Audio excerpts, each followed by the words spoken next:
By the end of 2022, this is going to be the most underappreciated film of the entire year because not a lot of people are going to watch this movie, and that is a crime. So let's just get right into the review.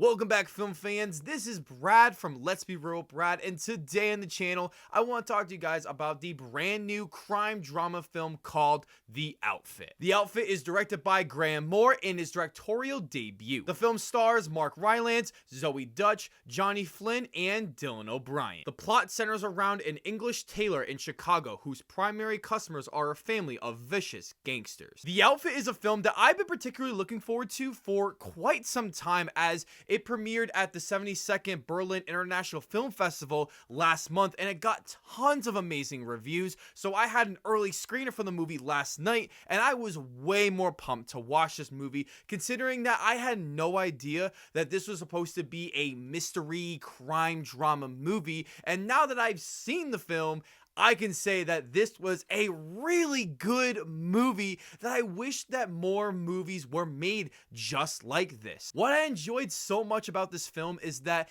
it feels like a very typical mystery crime drama film that you would see more in the 1950s or in the 1960s. But the way that this movie is presented and just executed in this movie was so good by having so many twists and turns that I really didn't see anything coming. Maybe some of you guys who had seen this movie saw some of the twists and turns coming more in the second or third act of the movie, but I was just in it for the ride, and I'm somebody who sees pretty much every twist and turn coming in most movies, and this was one movie that I didn't see anything coming. The twists and turns in this movie are so well executed because of its great screenplay that was co-written by director Graham Moore, as the film feels like you don't really know what's going on, and that is some of the criticism I do have with this film, particularly some minor characters that become major characters in the story. But with the characters being so mysterious and interesting and have so many backstories to them,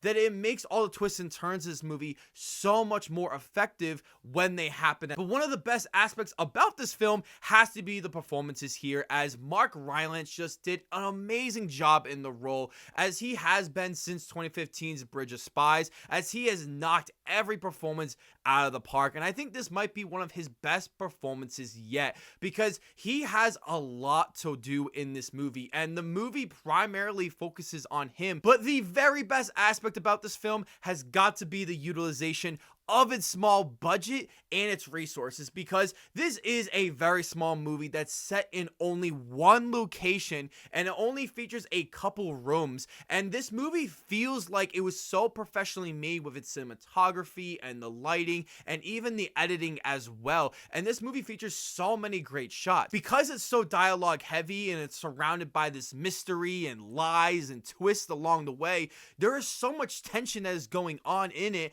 that I was never bored while watching it. The visual effects in this movie are really impressive, as the violence in this movie can be very jarring and shocking throughout the film, as at one point it gets so bloody and so over the top that I was surprised that this movie was able to have that in its budget, especially with all the fake blood in this movie that looked quite good, which is something I don't really bring up in any of my reviews. But I don't know, something about this movie just had really nice looking blood. Like, I would know what that looks like.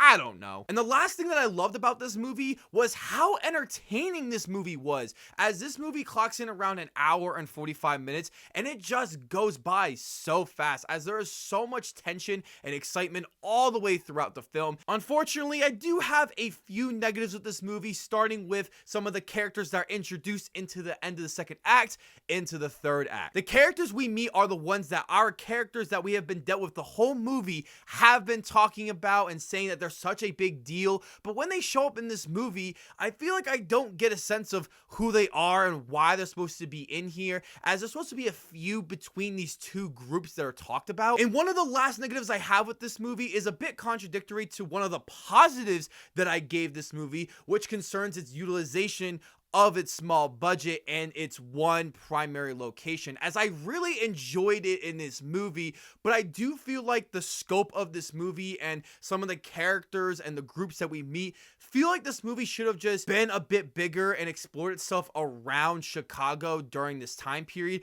as I do think this movie would have felt a lot more interesting and just a little bit more comprehensive, so say. Overall, guys, The Outfit was a very entertaining film that utilizes its mystery crime drama film in the best way possible, with very good performances, a pretty solid screenplay with great technical aspects, and a story that is very simple but gets tons of twists and turns along the way that I was on the edge of my seat the entire time watching, as I think that this is a movie you should go out and support at the cinema if you safely can do so, because this movie deserves it. I am giving The Outfit a 7 out of 10. Thank you guys so much for checking out this review, as I want to know below in the comments section, what is your favorite mystery film of all time? I need to add more to my watch list to watch. But before you guys check out this video, don't forget to hit that subscribe button, drop a big like if you want to, and ring that notification bell so I can see you all in the following video.